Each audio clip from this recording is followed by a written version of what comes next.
Hi, this is the bad boy, Joey Janela, and you're listening to the Going in Raw podcast, because Joey Janela always goes in raw. This is the American Nightmare, Cody Rhodes, and you are listening to Going in Raw. Hey everyone, Kenny Omega here.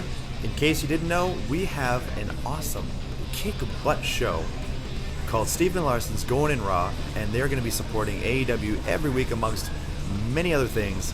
Goodbye and smooch. Good night. Bye-bye.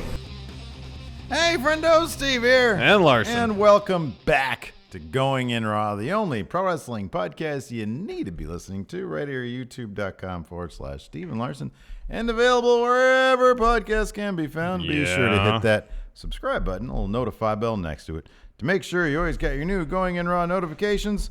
We're also on the Patreon at patreon.com/Stephen Larson.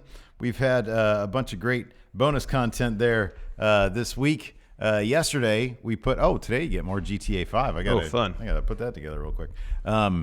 Yesterday was a ladder match which saw the in-ring debut of Robo Mall Cop. Yeah, man, this was good. This was really good. A lot of the Going in Raw players were involved. Robo Mall Cop, of course. Cal Jack's in there. Cal Jack is in there. CM Punk is in there, but it's like sort of portly CM Punk, I think. Yeah. He's wearing like a hoodie and he looks kind of chunky. Yeah, a little bit. So fat CM Punk. CM Chunk. CM Chunk. There you go. There you go. Good stuff. I wanted to give a shout out. Because yesterday was like a Wednesday. It was a non-streaming day. Yeah, and so we got one more patron since then, Trey Thomas. Thank you, Trey. So thank you for your support. And we also have a new channel member. Let's see if I can find. We that do. name. Elliot White. White. Welcome to stuff. Also, as a channel member, you get access to that bonus content as well. That's right. Good stuff. Anyways, let's talk about AEW. Yeah, let us. That's what we're here to do. Let's do this really quick. Showdown at the DeVille.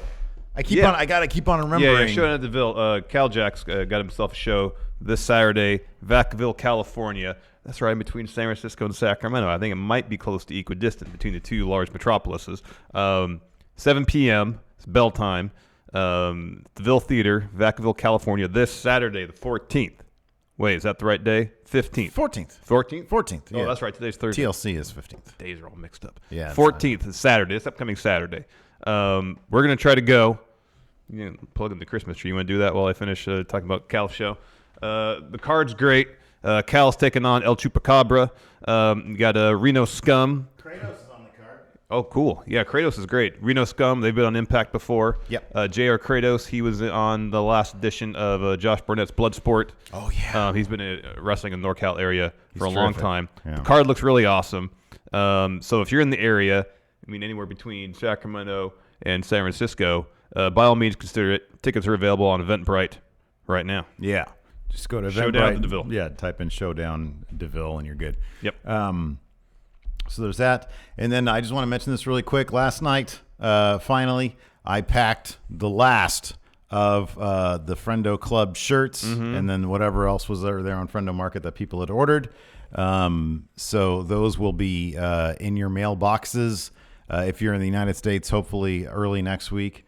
If you're overseas, God knows. We had one Friendo from India. Don't know how long it takes to get there. Not sure.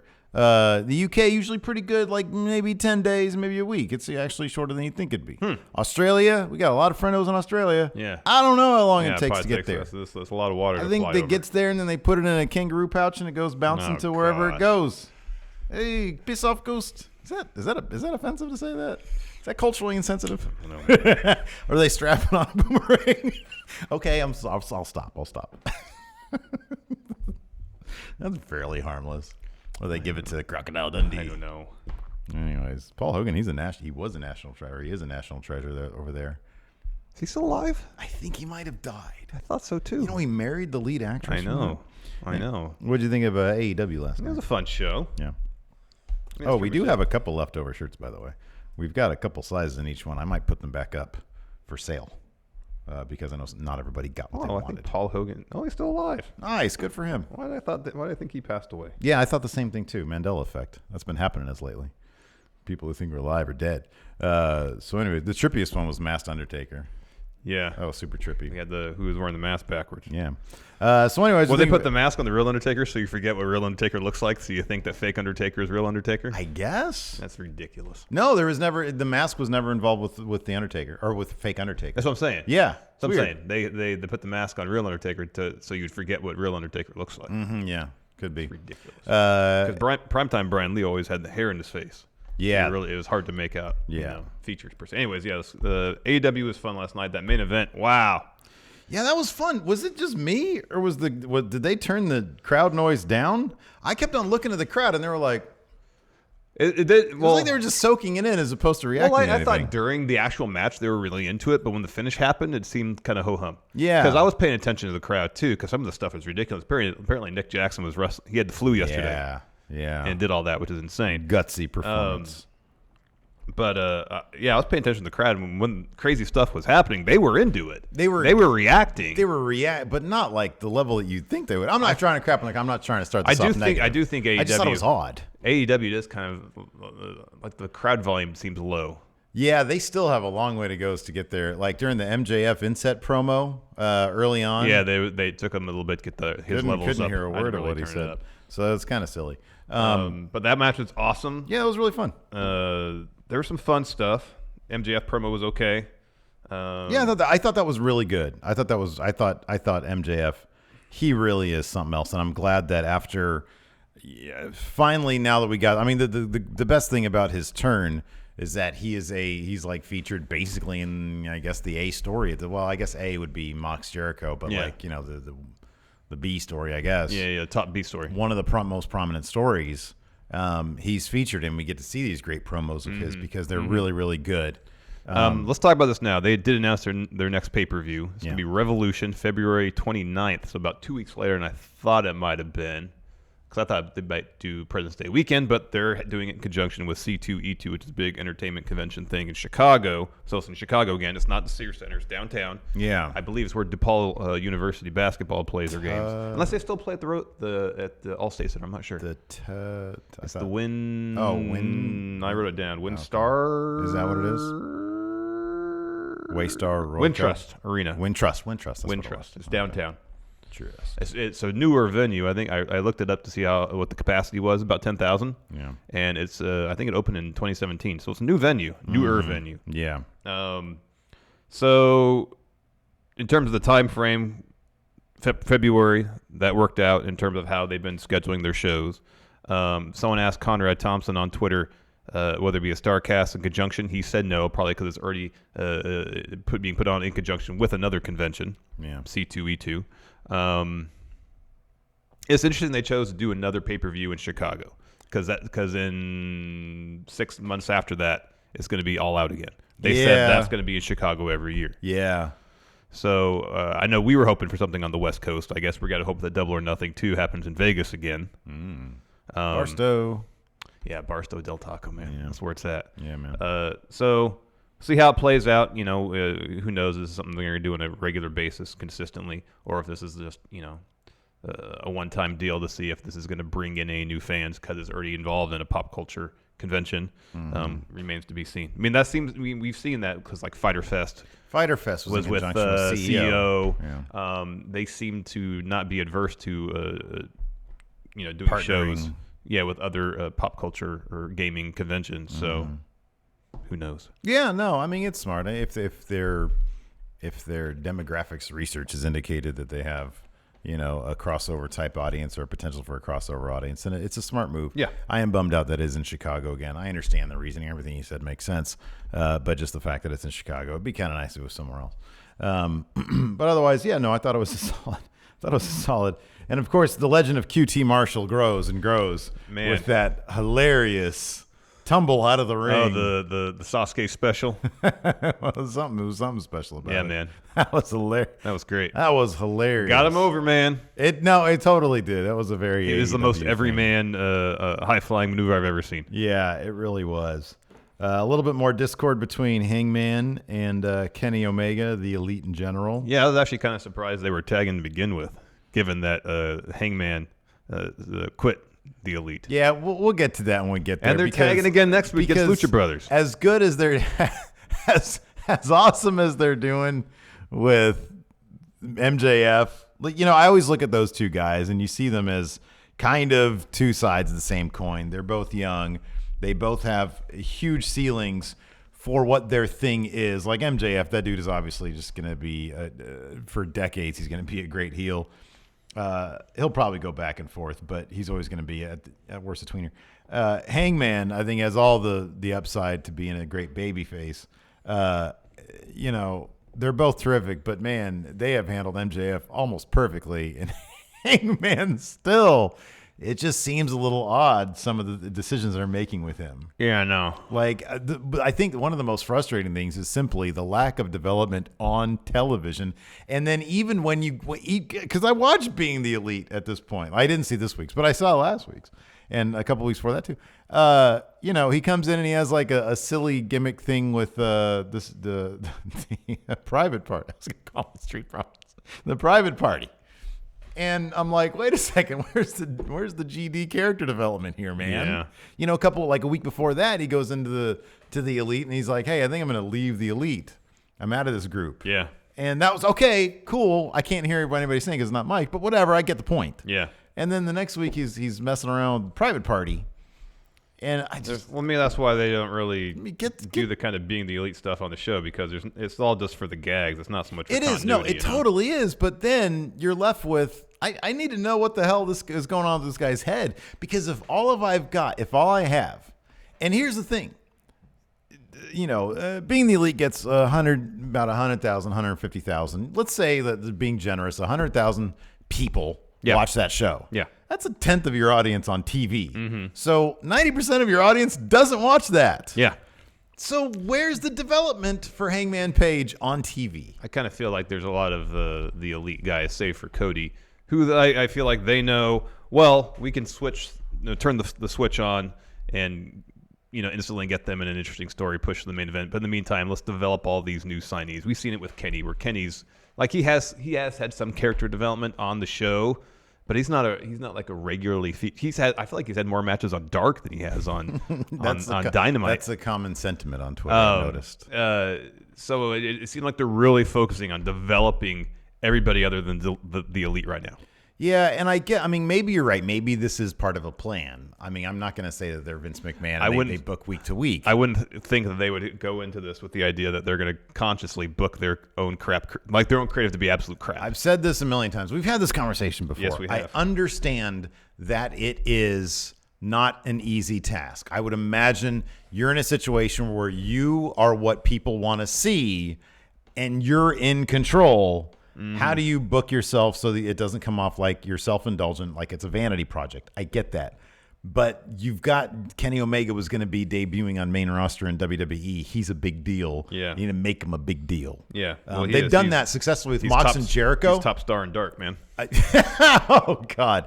They've done that so successful with Mox and Jericho. They need to understand you guys are on the level of Mox and Jericho. You are. Kenny is. Cody's been in great stories. I think they do, but I think the idea is that, excuse me, it's like Jim Cornette there for a second, that they realize that and they understand that and they maybe take that for granted. Yeah, okay, yeah. I think they do. Yeah. With the Elite guys. And so it's a situation like, well, we can always go back to this. Young Bucks are winning those titles next week. Yeah, probably. I think they're I don't know. I feel like XLX might go in and cost them those titles, and then because I don't feel like that storyline's done.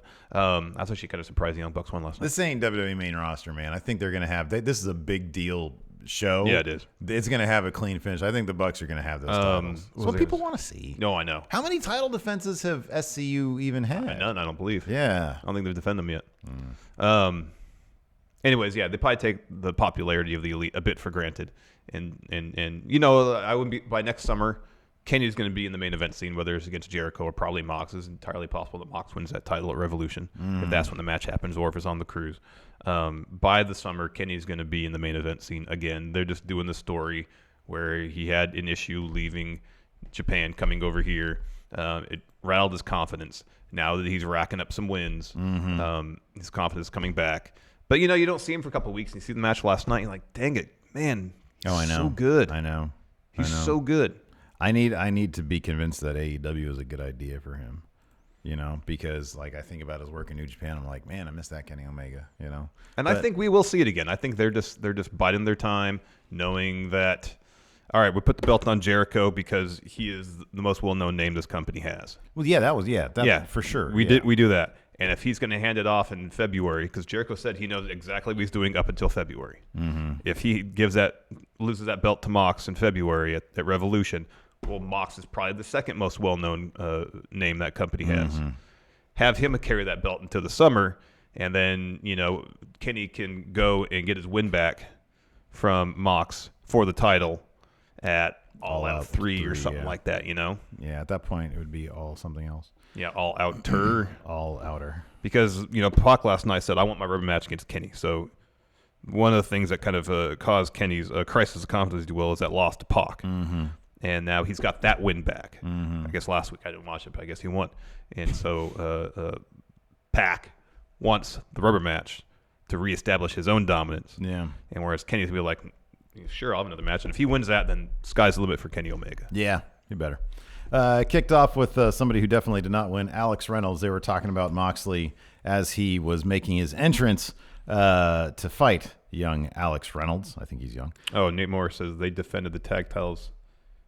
Was after Full Gear. Wasn't that Full Gear and beat Jericho and Sammy? That's right. That's when Scorpio Sky rolled up Jericho. Oh, yeah. Sorry, they had one defense. SCU did. So, yeah, Alex Reynolds. I like how they used Alex Reynolds later on the show, too. That was cool. So, Mox, they were playing up the fact that he has the quickest victory in AEW history with like a 1 minute, some odd seconds. No, that Luchasaurus beat last week. Oh, okay, yeah. So they were making that a big deal. And then, so he comes in there, and of course, because that's the story they've established, what does he do? He hits Alex Reynolds immediately with like a regal knee. Yeah, and then his finisher, and he gets the win. So he has now the record, I think. back. Although they still said that when Luchasaurus came out for his match, record for quickest win in AEW history at 23 seconds.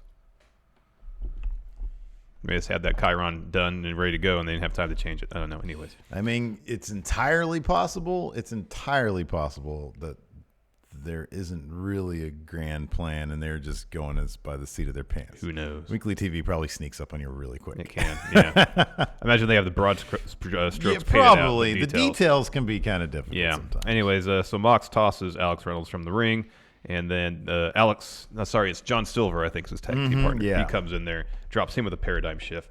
Out comes Chris Jericho with Inner Circle. Jericho gets in the ring. Inner Circle surround the ring. And Jericho's like, hey, Mox, just be cool. It's like he's approaching him. He's like a wild animal. What was the dude's It's like the name scene from in Jurassic World where Chris where Pratt's trying to do this with the Velociraptors. I was like, who's that dude, Grizzly Man? Yeah. Yeah, except less successfully. Yeah, Jericho had much better luck than Grizzly Man did. He did. And that he's like, hey, I've been really impressed with you, Mox, since you showed up here in AEW. Let's go back to when you first broke into like the popular consciousness of wrestling, WWE. And says, when you showed up there about a decade ago, you came to me and asked me for advice. How to become a star. How to become a star. How to get over. And they said, we eventually beat the hell out of each other. You broke some of my personal property, referring to Mitch, of course, the potted plant. Yes.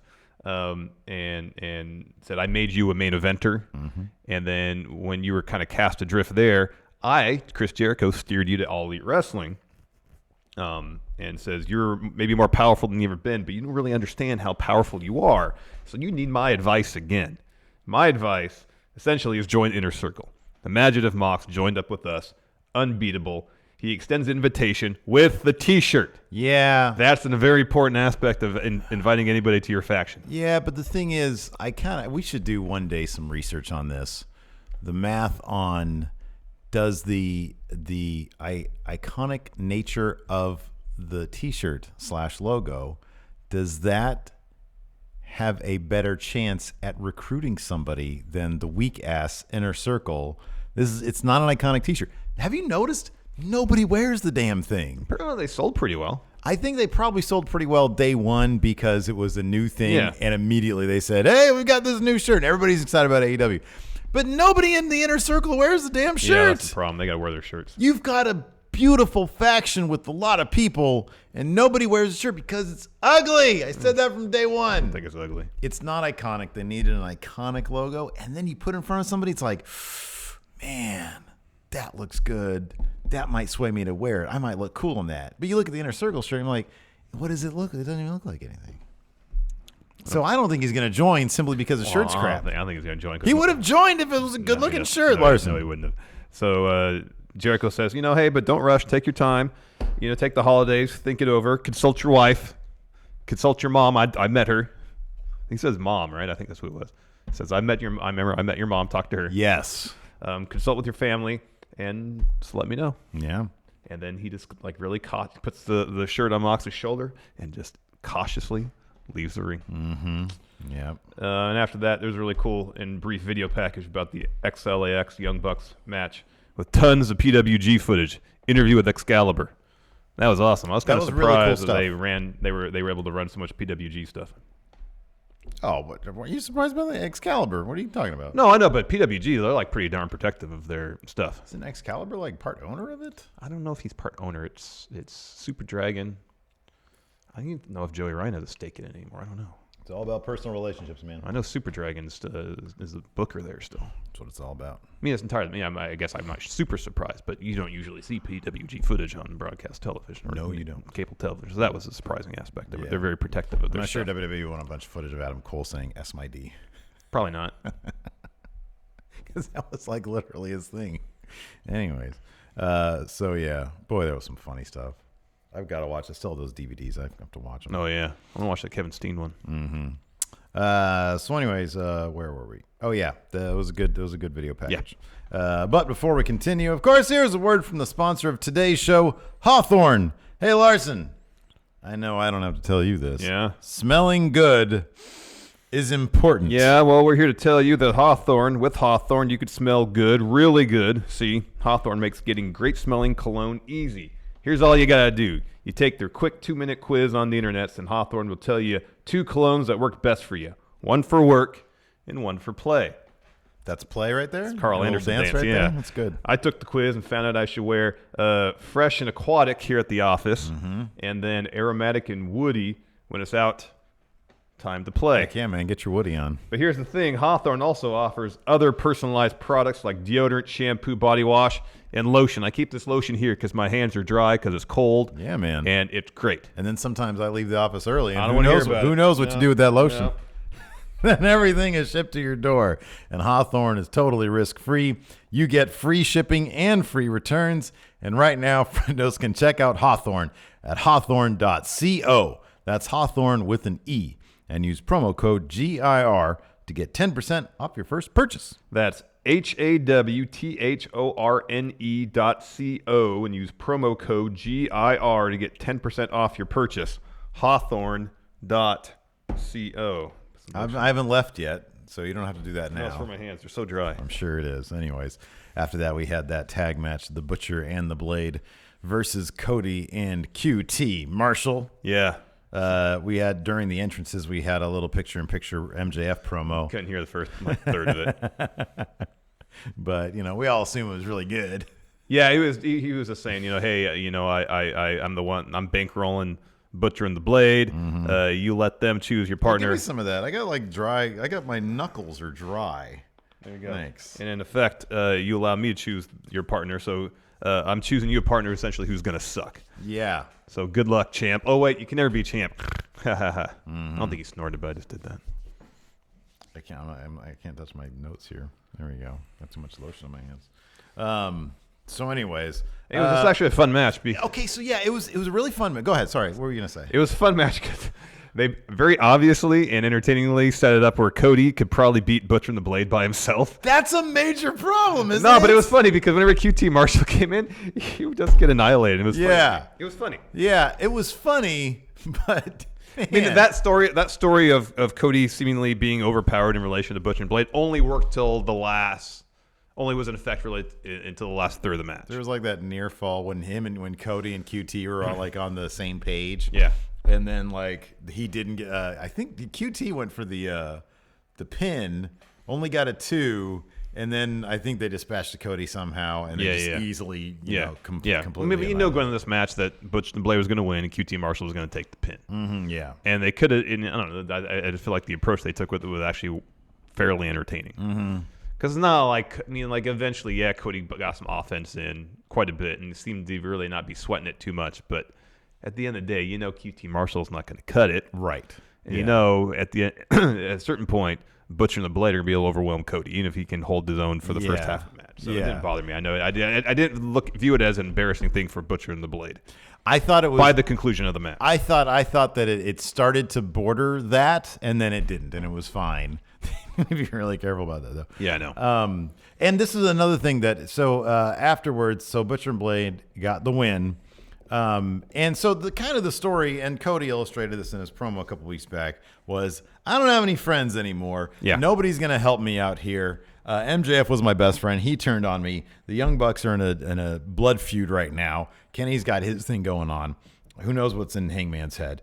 And so he doesn't have any friends. So he's sitting there and he's just like, woe is me. Darby Allin comes out with a head of steam and offers up his hand to Cody. He got on Twitter later and said, Cody said he doesn't have anybody. I will tag with him. And if we win, I want that shot. I want a rematch against him. I want a rematch. Their match at Fyter Fest and ended a time limit draw. Yeah, right, exactly. Maybe it was if we win. Maybe it was just if I tag with you. No, it's like if we win. If we win, okay, all right. And if we win, I want a rematch against you. I think maybe, and this is just a quibble, but if the Butcher and the Blade, given that they're paid by MJF after the match, then attacked Cody and they were laying into him, and Darby Allin comes in and helps Cody even the odds and maybe helps run them off.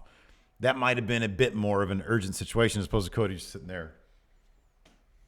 Nobody likes He me. was stewing over his loss. And then Darby Allin comes in. I don't know. I thought it would have been more effective if he I was kind of getting his felt ass like kicked. it's a situation where maybe it wasn't like as soon as that bell rang and Cody was out of the ring, Darby Allin came sprinting down. Yeah. So maybe that was in the plans for Butcher and the Blade. They're like, oh, here, Cody's isolated. QT Marshall, he's not going to do anything. Let's lay into Cody. Yeah. And then Darby Allin comes running down. Yeah, that could have been. So I felt like it happened bang. It was pretty quick. Yeah. It wasn't like Cody was leaning against the barricade stewing for a good 2 minutes before Darby Allin came down. Yeah. So after that, we had MJF, and he comes down there with his heater with Wardlow. Yeah. His big guy. And the first order of business is he calls in the cable guy. Yeah, the cable guy. The grip. Yeah. And he says, get in here. Last week, during Cody's promo, you laughed when he talked crap about my crossroads. Yeah. It's not really funny now, is it?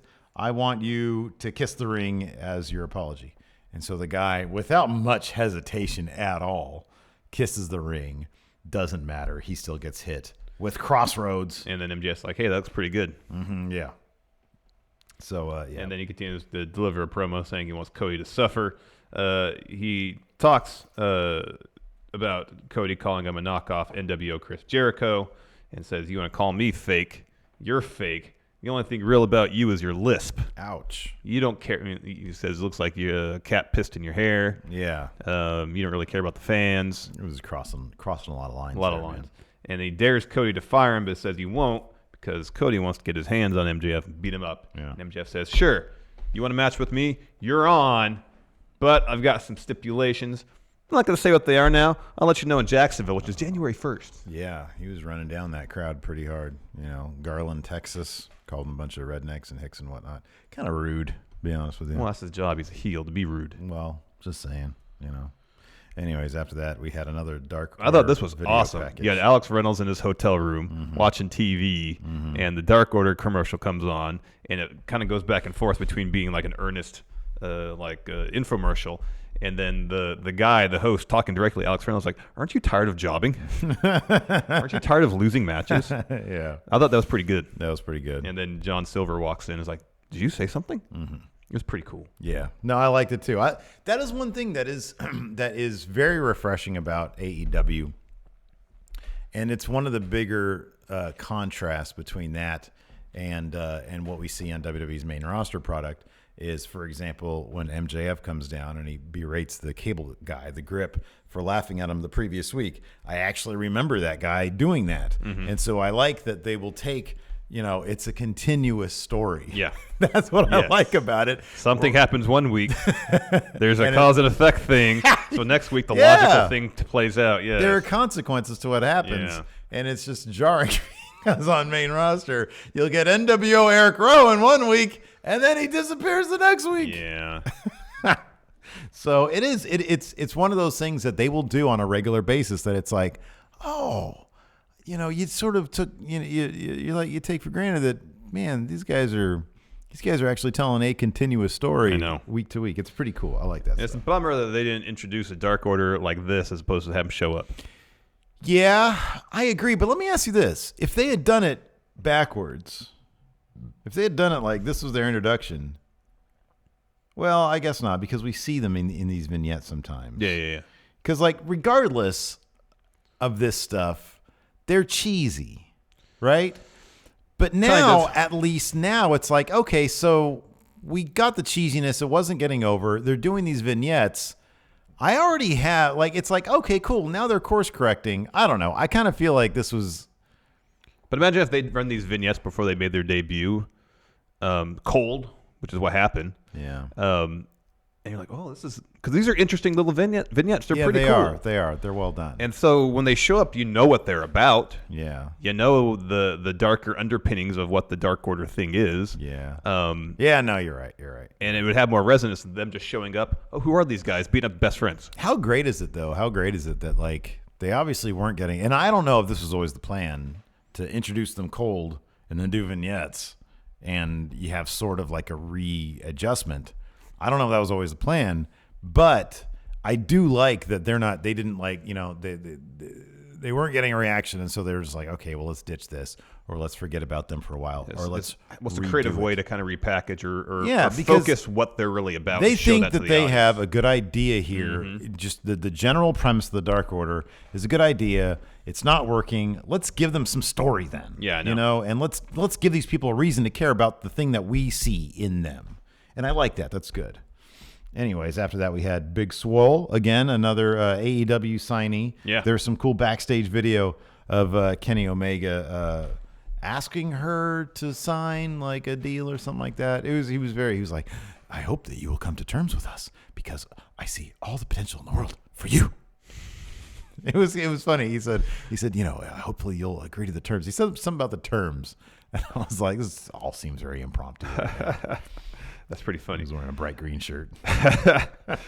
Early on, Emi Sakura, Big Swole's opponent, starts like tossing her around the ring by her hair, and Big Swole gets in her face and says, "If you touch my hair one more time, I'm gonna hit you." So Emi grabs her by the hair, and then Big Swole just drops her, hits her with a backhand right to the nose. Yeah, it was awesome. Yeah, it was good. Then Emi hits her with the drop toe hold, puts her in the surfboard, starts kind of rotating around the ring a little bit. She hits her corner fun splash, follow the backbreaker, and then she goes and gets the mic stand, starts doing the Freddie Mercury thing. Rick Knox tries to take it from her, and then instead she puts Big Swole in an abdominal stretch with the mic stand, and then Rick Knox eventually does take it from Emi, and then Big Swole gets the mic stand. And she starts dancing a little bit and follows up with a spear. Mm-hmm. It's a good-looking spear, too. Yeah, Swole goes for the kind of like the slingshot spear like Gargano does through the ropes. Emi catches her, hits her with a knee to the back of the neck. Yeah. Ow. Ouch. Follow the Vader bomb. That gets a 2. And then Emi goes up for a moonsault, misses it. You get a flurry of strikes from Big Swole. Emi responds with some of her own. But then she eats a huge boot from Big Swole. That gets her a 2 count. In the end, though, Big Swole gets the win after a ripcord forearm. Yeah. Good stuff. Really good stuff. Mm-hmm. And then next week, I don't know if you mentioned this. Oh, and Hikaru Shida was sitting ringside the whole match. Yeah. So, correct me if I'm wrong. I thought that match between her and Britt Baker was for the #1 contender spot like 2 weeks ago. It kind of was because she does. I think she's top ranked. Yeah, the she women's was side top of thing, but then she ranked. lost to Statlander last And week. now they're doing a #1 contender match with Britt Baker and Statlander next week. Maybe that was announced. Hikaru dropped in the rankings. I'm hoping that Sheeta's going to get in that because as a triple threat, because otherwise it doesn't. Well, not like the tag match, the main event. They were saying the whole time, well, LAX are the #1 contenders for the tag titles, but then the winner of this match gets the title shot next week. Yeah, didn't XLX win a contender match? No, they're just #1 in the rankings. Oh, 'cause okay. they hadn't lost yet. Yeah. Well, I guess they did the private party. They lost once. Yeah. Let me ask you this really quick about the because I'm generally speaking a big fan of the records, right? I like that. I think it's good. And I know there's been a lot of like people whining on Twitter about Jungle Boy fighting Chris Jericho, and I don't care about that. I'm not a fine title with match that. anyways. It's not a title match. It's fine. But here's the problem with it, though. If Jungle Boy were to beat Chris Jericho, his record would improve to a whopping like 1-7. Yeah. Right? Yeah. But he pins the champion. Yeah, no. How do you then, and this is a hypothetical because it's not going to happen, but in their system, how would you then figure that one out? Does he get a title shot? But he's 1-7. Why would he get a title I guess based shot? on, unless they weight wins over champions more so than average normal wins. Yeah, we'd need some There's sort of there's, algorithm. There's the strength of schedule thing, like with the college football playoff. Yeah, okay, yeah. The RPI and all that stuff. Yeah. So I don't know. Maybe that's like our fantasy thing, where a special win over a champ, that's 15 points. There, yeah. That's worth 15 regular A couple wins. more wins. I don't know. There you go. I don't know. After that, we had a Pac interview. Oh. Yeah, he said he came to AEW for opportunity. He's dealt with nothing but with injustice since he showed up. He wants another match against Kenny, a rubber match. Yeah, I'm down for that. Heck yeah, man. Is that happening next week? I don't think so. Okay. I don't think Kenny's formally agreed to any match. Maybe it'll be at Bash of the Beach. There you go. After that, we had Kip Sabian and Sean Spears versus Hangman Page and Kenny Omega. This match was fine. It was fun and all until Joey Janela showed up as Snidely Whiplash. He didn't like that? That was so damn corny. Yeah, man. That was ridiculous. And Tully like doing this when he's not obviously tied up in anything. Yeah. Like that rope around his shoulders was so loose. As soon as he stood up, he was able to get it all off. They had all of like, what, 15 seconds of darkness to like, honestly, that's the only thing that was going through my head because it was so cheesy. I don't care though. I like cheesy. But it was so when the lights came up and they're like, oh my God, look, it's Janela and Tully, and he's strapped to a chair all of a sudden. I was thinking to myself, how did they do that so quick? Yeah. Like the lights went down. Did he like run out there with a chair? Okay, sit down. Here's some ropes. And just kind of slide over your head. That are all. No, that's probably what they did. Yeah. It didn't look convincing. If I want to be in like the tape over the mouth, it was just so cheesy. If you want me to believe that Joey really did that, then make it convincing. Yeah. Otherwise, I don't care. Why don't we just get matches with him, Darby, and Jimmy Havoc every week? I would love that. It's just blood everywhere all the time. Mm-hmm. I would love that. I don't want this cheesy villain stuff, but I did. I liked that. That was silly. I don't know. Sometimes I just like cheesy stuff. Yeah. So anyways, hold on. Before you continue, Ricardo Lopez Ortiz says, well, Jungle Boy would be 1-0 in singles matches if he beat Jericho. I think all of his losses have been in tag matches. He hasn't had any singles matches? I don't think so. Okay. Well, there you go. There you go. I thought his maybe I'm thinking of somebody else whose like singles record is just garbage. Hold on a second. I'm going to look this up. There is somebody. If you go to their website, they'll have all. I thought it was all like, because like Jurassic Express, like, I mean, now they've racked up a couple wins. Luchasaurus is 500, I think, total. Let's see here. Roster. Yeah, if you go to roster, I'll have the records. This is a fun match. Tully did a promo beforehand talking about how Brandon Cutler doesn't have a very good singles record. About the algorithm for tag team greatness and how he hopes that Kip and Sean Spears can find that algorithm. Oh man, Darby Allin's got a decent record. He's 4-3-1 in singles actually. Yeah. Anyway, sorry, go. And so early on, Page sends Spears from the ring. Kenny's in, and he and Hangman Page just start chopping the hell out of Kip. It was pretty great. Yeah. Joey has a terrible record. Yeah. All right, go to Jungle Boy. He's right there. He's only 0-1 in singles competition. Okay, I must have seen this 0-8 overall. Trios 0-2, tag team 0-5. Yeah, he didn't have a whole lot of success. So he'd be 1-1 because right now he's 0-1. Yeah. All right. There you go. Fair enough. Point still stands. During the picture-in-picture commercial break, heels are in control. We come back. Page gets a tag to Kenny. He hits a few double sludges on Kip and Spears and hits a double Kitaro Crusher. That was pretty neat. He goes for a tope. Penelope Ford hops up on the apron. Sean Spears runs up behind Kenny, drops him with it's Peter Avalon. He's a terrible record. Peter Avalon is 0-5. 0-5 in singles competition. Sean Spears drops him with a great-looking backstabber. Kip follows with a springboard dropkick, only gets him a 2.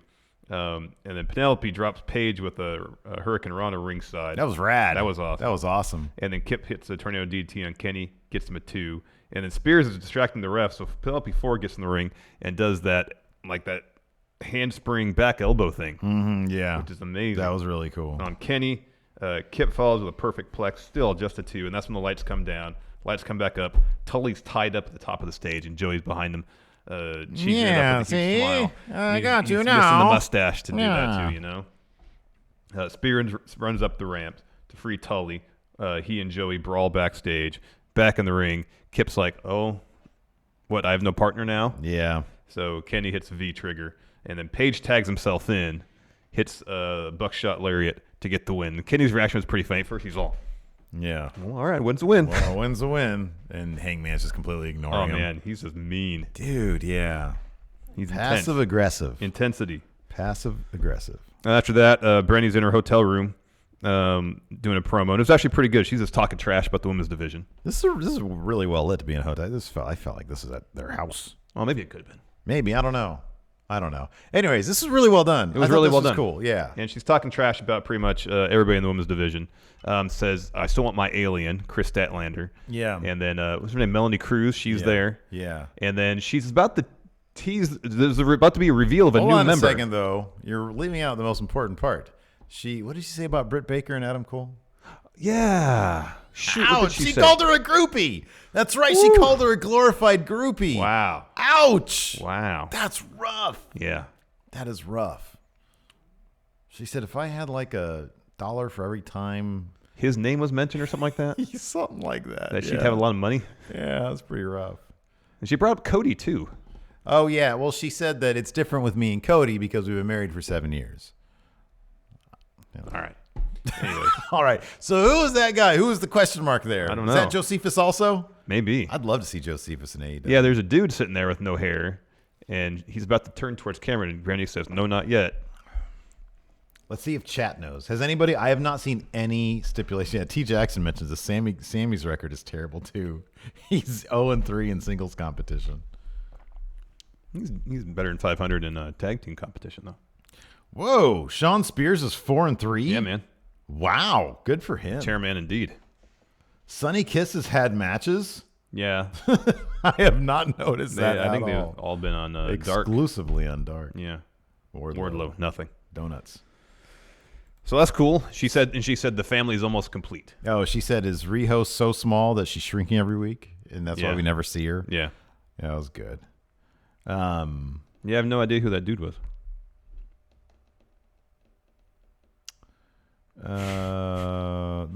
The bald guy is Simon Miller. This guy looked portlier, right? Yeah, He looked portly. Yeah.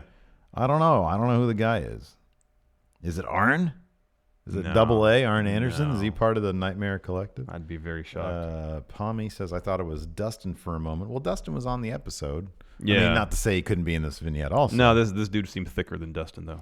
Trey says it's going to be Simon Miller or William Patrick Corgan. Yeah, it could be the leader of the NWA. Stevie Bradley says it was him. It was Stevie Bradley all along. Next match. Dustin would make sense. Yeah, it would. Sammy Guevara taking on Killer Cross. That'd be too good. That would be cool. I think he's an impact He's player for the he's next got a 5 contract years. situation to work out first. Next, Sammy Guevara taking on Luchasaurus. This is a fun match. Jericho and Jake Hager shut up on commentary. Thankfully, Jake Hager didn't open his mouth, though. Yeah, that was nice of him, because apparently when he does on Twitter anyways, he comes off like a jackass. Yeah, man.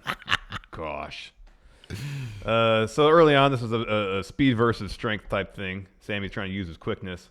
He goes to the top rope. Luchasaurus kicks him off, and Sammy takes kind of a nasty-looking fall down to the floor. Yeah. And then Luchasaurus starts destroying Sammy ringside. Sammy makes a comeback during the commercial. He kicks Luchasaurus off the apron, follows with a corkscrew tope, which he completely overshot. Yeah. But it's pretty damn impressive. Yeah, no, it still looked great. And follows with a shooting star press off the apron. Then he gets Jericho's commentary was great. Oh, yeah, he was really good. He's JR, because they shoo away Excalibur because Jericho's upset with Excalibur because he mentioned, again, last week, carrying over, he mentioned that Jericho, when he brought out the lexicon of the champion. Yeah, that Jericho didn't know what lexicon meant. Yeah, I do know what it means, and he gave the proper definition like a list of it. of a Greek antiquity or something like that. So Sammy gets his phone and starts vlogging and starts punching Luchasaurus with his phone. Luchasaurus catches the last punch, follows a couple knees, wheelbarrow suplex, gets 2, goes for a choke slam. Sammy escapes that, hits a couple kicks. Luchasaurus hits the super kick. Sammy responds with a DDT. Sammy goes for a moonsault off the top. Lucha evades that. Goes for a standing moonsault. Lucha evades that. Then goes for a standing shooting star press. And Luchasaurus catches him by the throat. Hits a bunch of kicks. And then Luchasaurus ends up winning with a face buster. Inner Circle come to the ring. They attack Luchasaurus. Jungle Boy is in to make the save. He and Jericho end up brawling. And then Jungle Boy hits a Rana into a roll-up, and Marco Stunt comes in and counts the pinfall just to prove the point that Jungle Boy could beat Chris Jericho. Yes, that is the only time he will ever get So a pin. there's two possible scenarios because this match next week has a 10-minute time limit because the whole point is Jericho says he can't stand. He can't hang with me in the ring for 10 minutes. Yeah. So it's going to be a situation where it's 9 minutes, 59 seconds, and Jungle Boy has to tap. Mm-hmm. Or gets hit with a Judas effect at 10:50 or 9:55. Yeah. Or is Jungle Boy going to go the full 10 minutes? So let me ask you this. Yeah. If they hit 10 minutes, does the match just end? Mm-hmm. Okay. Yeah, 10-minute time limit. Well, I feel like Jungle Boy, it's too early for him to get any sort of win at all on Jericho beyond what we just saw this week. So 9:55 Judas effect pin. Yeah. Yeah. Yeah, that's what it's going to be. Or tapping right at 9:59. Well, I get the maybe Jericho will have to cheat a little bit to get that. Yeah. I mean, the idea of this is to make Jungle Boy look as good as possible right. while Jericho getting the win. But if he makes it 10 minutes, does it reflect on his record? It would be considered a draw at that point because it's a 10-minute time limit. 10-minute draw. So Yeah, it's a moral that's right. victory, Yeah. but it would be a draw. Yeah. Okay. Yeah. Yeah, I get the feeling that Jericho's going to do something shady to get it under 10 minutes. Mm-hmm. But just barely. But just barely, yeah. And it's going to be like a desperation thing. Yeah. Announced next week, Hangman Page and Kenny Omega taking on Lucha Bros. That'll be great. Mm-hmm. And then our main event, Young Bucks versus XLAX. I noticed they made a point of saying that this match was sanctioned. So street fights, sanctioned. Lights out matches, unsanctioned. Correct. That's how it goes in AEW. What's really the difference, though? It's a street fight, anything goes. Lights out match, anything goes. Maybe that is the difference. One is sanctioned and one is not. Yeah, I don't know. I think this one's sanctioned because this one they Well, wanted what's to the count. general difference between a street fight and a death match? Because that lights out match, that was a death match. It was a death match. But I mean, like the stipulation for a street fight is there's no disqualification. So if you take that to the logical extreme, you can do whatever you want. You can get a cinder block and hit your opponent headed with it in a street fight. Yeah. And that would also apply to a death match. Yeah. I don't know. I mean, because like if maybe the Young a Bucks, street fight is like a gentleman's agreement. We're not going to take it too far. maybe, I don't know. But I would think a street fight too. Like if someone produced a knife, that'd be well in line with what a street fight is. It's kind of like, well, okay, let me ask this. Is the most brutal street match in history more brutal than the least brutal death match in history? I don't know, but I'm just trying to find the the best line. college team in basketball beat the worst professional team in basketball? No, not a chance. I'm trying to find the line where because like if during the street fight last night, Matt Jackson got in the ring and produced a bag of broken glass and put it in the ring, he wouldn't be breaking any rules. Right. Yeah. I'm just trying to find the line. What's the difference other than this is a match they want to sanction? I think it's the wrestlers have an unwritten code of conduct. Well, I think it had to be a situation where both teams would have to make their case to Tony Khan, and Tony Khan would have to agree and say, okay, street fight, but you can't go outside the norms of what the traditional wrestling weapons are. Mm-hmm, yeah. Because there was chairs, there was tables, there was a ladder out there. Was there a kendo stick? I don't remember. But you could do those things. Let me ask you something but about not this beyond match. that. Let me ask something about this match. What? Is perhaps the crowd's lack of reaction to the finish because there were way too many table spots? There were a lot of table spots, and sometimes it was literally just a guy throwing himself into a table to break a table. That happened with one of the XLAX guys. Yeah. Let's see here. This is a good point. Johnny Zuko here in chat says, the difference between a street fight and a death match is death. Well, I haven't actually seen anybody die in a death match. I've never actually seen death in a death match, so it's kind of a misnomer. And really, take a bad bump in a street fight, and it's just as likely to cause death as something in a death match. Yeah. I'm just trying to find the difference. I think it's one of those ridiculous wrestling things. Maybe. Maybe. I don't know. Anyways, what are you looking at? The question du jour. Difference between a street fight and a death match. Oh, wow. What is this? Taipei death match. Anyway, so Young Bucks make their entrance first, and right as their money cannon shoots off. God, in a Taipei death match, the wrestlers' fists are taped and dipped into glue and in broken and crushed glass. Oh, that's like in Kickboxer. That's awesome. The movie. And that's what the final match in Kickboxer is. Well, I gotta they watch do that, evidently. So right as the Young Bucks make their entrance, their money cannons go off. Out come XLAX and Sammy Guevara. They attack the Young Bucks.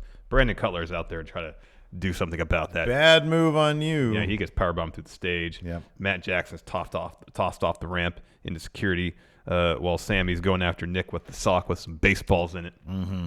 And then Sammy and Ortiz set up a table, put Nick on it. Santana starts to climb to the top of the tunnel. Matt comes to, tosses him off the stage. A bunch of super kicks. Young Bucks hit a Meltzer driver on Sammy on the stage. No more Sammy after that. Yeah. Rough night for Sammy Guevara. Yeah, it was. It was.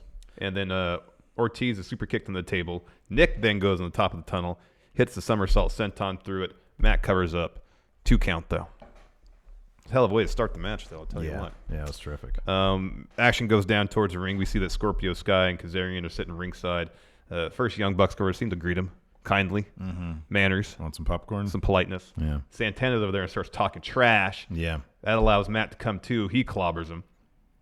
Ortiz throws Santana the sock.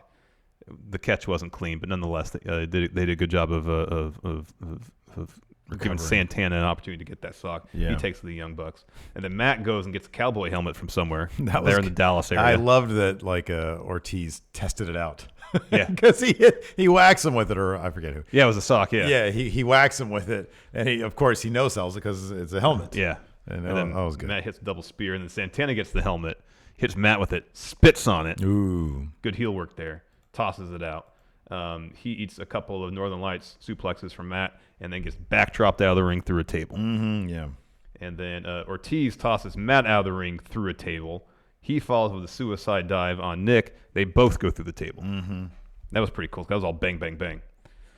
Through the commercial break, XLAX with the advantage. Though Nick eventually, he gets the upper hand, hits a 450 onto a trash can, onto Ortiz. Hager comes out. He pulls the ring out. And then Nick goes for the apron kick.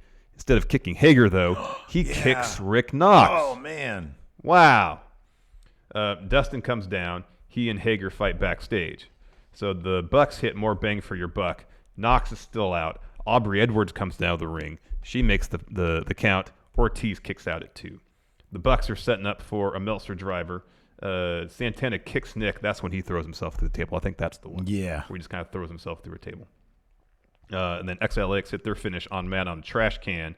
Nick pulls Aubrey Edwards out of the ring during the pin. XLX sits some chairs upright facing each other. They're about to go for their finish again. Instead, Matt pushes Santana off the top rope through a table. Is that the one you're talking about? Maybe. I think it was the previous one. Yeah.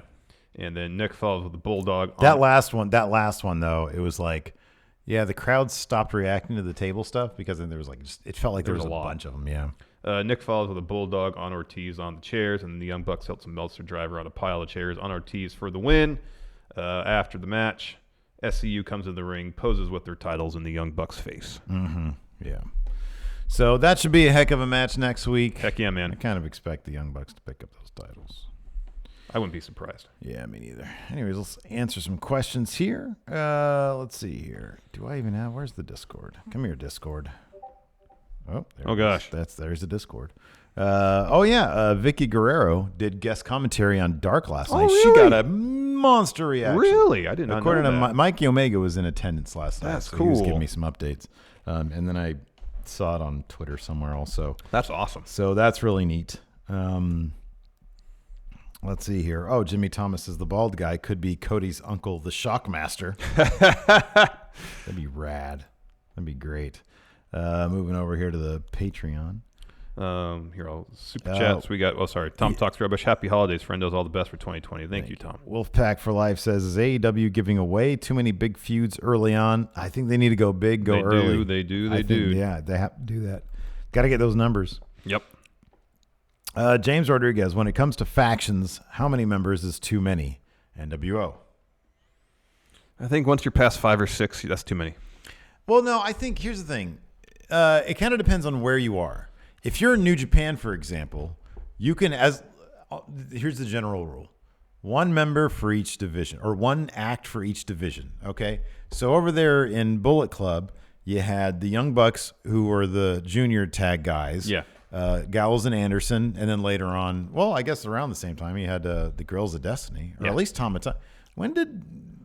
That's interesting.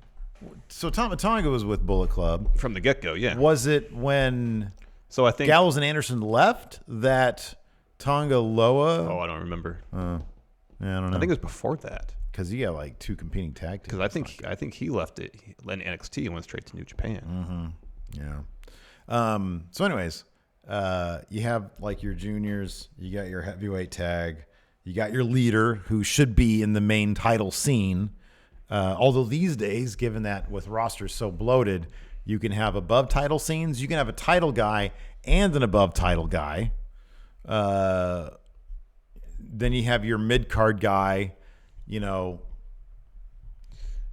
can have a women's division person. I think the more important thing than pure numbers, I should say, is because I think you got to have, if you get past 5 or 6 and it's an NWO situation where you're scratching your head and wondering why this guy's in this faction. It needs to make sense. It needs to make sense. Yeah. Because you're right, New Japan, they do factions pretty well, and they're way larger than we're typically used to in the States, apart from the NWO They have like situation. families over like chaos. Yeah. Like, geez. Yeah. What is the point of that? Let's see here. Timothy Lemieux. Would either of you kiss MJF's ring? Yeah. It's a beautiful ring. Mm-mm. If it's in like a humiliation situation in front of a bunch of people, probably not. On the other hand, I got Wardlow next to me. So, I don't know. Maybe I would. I don't know how many people have kissed that ring. On the other hand, Wardlow is right now, he's got a 0-0 record. So, I'm not sure I'd be too intimidated by him. Oh, he gets his first win on you. It's a beautiful ring, though. Yeah, it looks good. I'm not going to kiss it, though. Really? No. Why not? I don't know how many people have kissed that. Well, 1 person at least. And 2 people. MJF has kissed it himself. Mm-mm. Okay, fair enough. I might. Looks great. I'd say, wow, that's a great ring, MJF. May I kiss it? I can't wait to put my mouth on it. If it's at my behest, yes. If it's at his behest, no. It's a power thing. Anyways, let's see here. Drop kicks. I watch both AEW and NXT at the same time with a friend over. That's how do you do that? That's like sensory overload. It's too many things. You're entertaining a guy, and at the same time, you got 2 wrestling things on. That's a lot. He says his reaction to the fact that both main events are insane was one of the greatest moments of these past 10 or 11 weeks. We went to AEW Pittsburgh together, and his excitement for both shows sums it up. It's one of those, OMG, this is so great. I can't comprehend what I'm watching all at once. It was awesome. That was not a question. It's a good story, though. It's a pretty impressive feat. They managed to watch both shows simultaneously. I couldn't do drop that. kicks. That is Imagine trying to do that and trying to take notes while doing all that.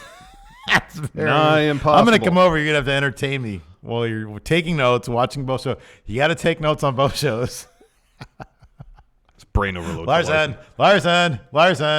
Where do you keep your spoons? Adrian C., who will be the first person to join the Dark Order in terms of wrestlers? Brandon Cutler should. Yes. Oh, it says being the Elite teased Cutler and Nakazawa. There you go. See, we don't have to watch Being the Elite. Well, Alex Reynolds also. Yeah, they should be Brandon Cutler because he's tight with the Young Bucks. Yeah, that's a big deal. That'd be a big deal.